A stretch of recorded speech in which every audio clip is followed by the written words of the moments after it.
My name is Lenore Berkman, and my age is, do I have to tell? I'm 89. Okay.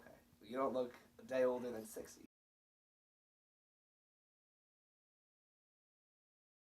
My dad, fought in World War I. He thought he was the original Yankee Doodle Dandy. And he just loved this country. And so apparently he was really American through and through.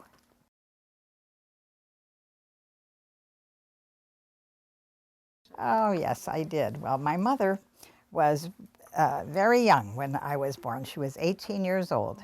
So she was like an older sister in many ways. And she was a fun person.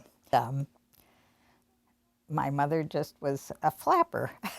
And so she would entertain us oftentimes by doing the Charleston, which she was great at. And we were just taken with her.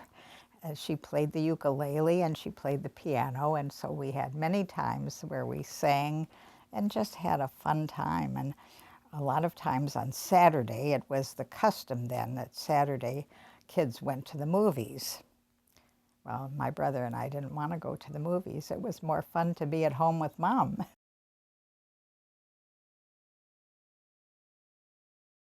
As much as an American as I am and always felt I was, I also felt some of the tradition that came from my background. And but also in a way, I kind of felt left out because I didn't have that particular background. And so many of my friends, most of my friends, I would say, did.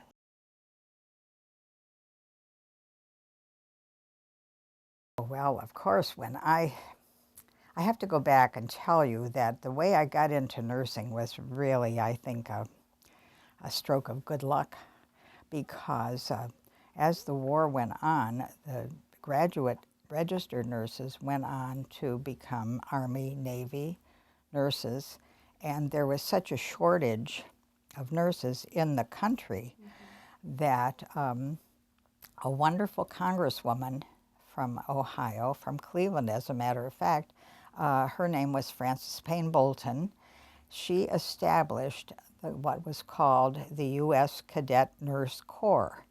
And because of her establishing that, I got, like the returning GIs, I got my education free of charge. Uncle Sam paid for my education, which was fabulous. And of course, when I joined, I thought I'm going to be Florence Nightingale.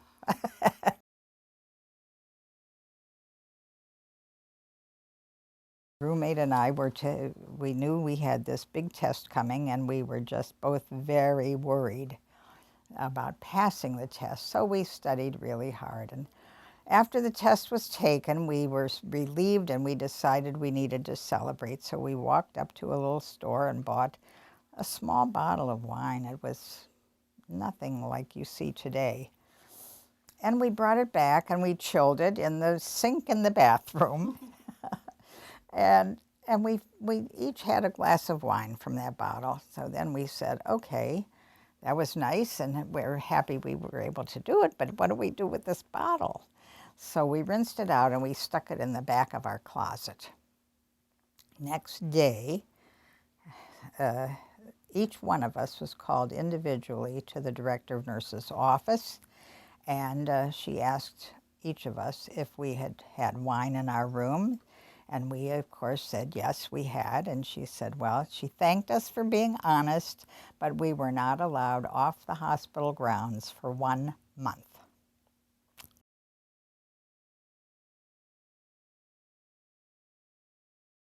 Well, believe it or not, we went to the same junior and senior high school, and I knew who he was, but I never talked to him in school because he was a year ahead of me. When I got through with my nursing school and I went back to Cleveland, and I didn't really quite know what I wanted to do, but I needed to earn a living. So one of my friends called and said, there's an opening in a doctor's office, you know. She said, just for the time being, just so you have some money coming in, why don't you apply for it? She said, you're more than qualified. So I went, I talked to the doctor there, and he hired me. And one day, a Mrs. Berkman came into the office. And I looked at her and I thought, I had a friend whose name, and her name was Annabelle Berkman, and I knew Annabelle's mother, and this was not Annabelle's mother. And I thought, whose mother could she be? And it suddenly dawned on me that she had to be Owen's mother. So on her last visit to the office, I just kind of blurted out, and I said, are you Owen's mother? And she said, yes, how do you know him? And so I explained. And the next day, who called me on the phone? And so that began the big romance.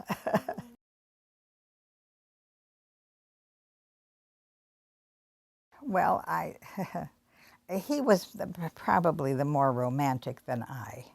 But one of the things that I have in my apartment, even today, is a beautiful record, a '78 record that I had mounted because after we had dated for, I don't know, 3 months, 6 months, somewhere in there, he came to my house with this record. The title of the song is So Far, and it was written by Hammerstein. It was in a play called Allegro on Broadway, which never made the big time. But this song is a beautiful, romantic love song. And so that kind of, I think, sealed his fate.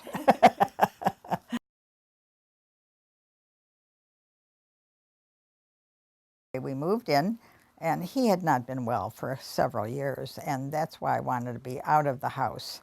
And so in 10 days, he passed away, which we certainly never anticipated.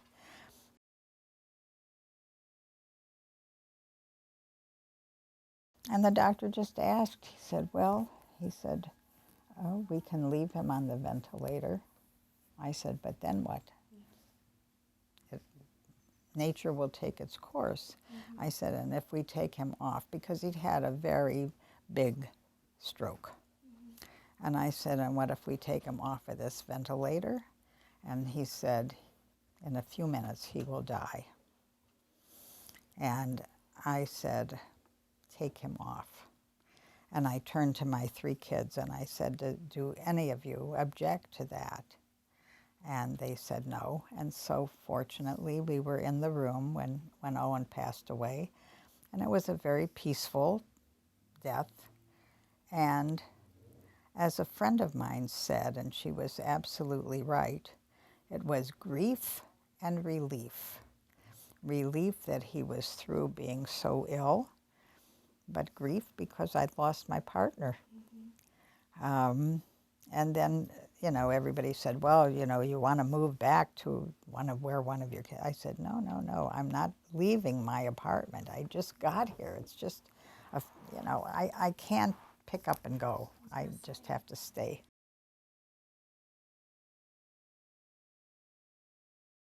You bite the bullet. And I think that you force, well, everybody goes through that in their own way. There's not a standard practice when you lose your spouse. For me, I would say that maybe for 6 months, I was doing things like automatically. This had to be taken care of, I took care of it. That had to be taken care of, I took care of it. But I would say I was like in a fog. I was doing things automatically. And then once I started getting back to myself, really, I said, okay, I have to do something. I just have to get out of this. So I convinced one of my friends to go on a trip with me. And we went on an elder hostel trip to New Orleans and had a wonderful time. And so then by that, I just worked myself through that whole grief process.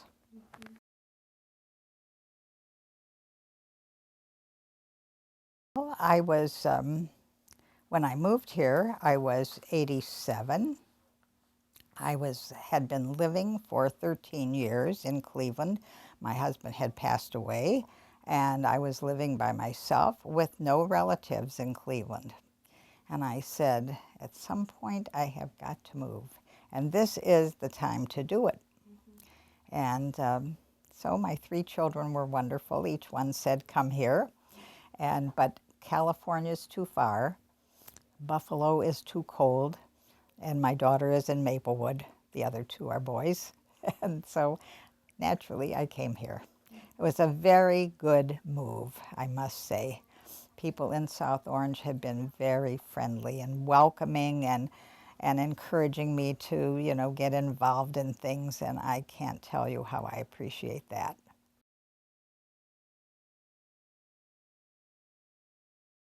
When I first came, I moved into this apartment on Avos Avenue, um, and they publish once a month a little paper that has all the activities in the building listed on this paper.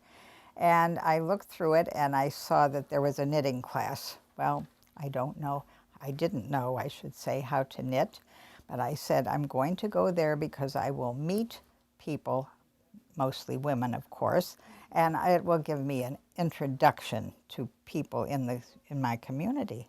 And that's what I did, and they taught me how to knit, and I'm knitting. So um, from there, the South Orange Library is right opposite my building. And they had some kind, I don't remember what it was called, but some kind of an open house sort of thing. Different groups were represented, and one of those groups was Friends of the Library.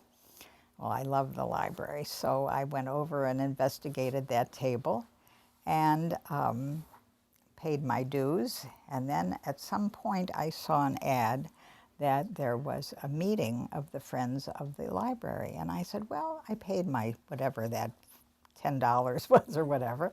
And so I went to the meeting and I sat down, I was talking to a few people, and some very nice woman came in. Her name is Tonya Moore, and she sat next to me and we had a little conversation. And she said to me, I'm going to call you. And I said, oh, I hope you will. And she did. So I got active in Friends of the Library, which has been just a delight. And the other wonderful thing was the lectures at the library. That's every Thursday, and I go there. But I think it was through Tonya that I met many others, like Nan Salmons and several other people who have become really friends of mine.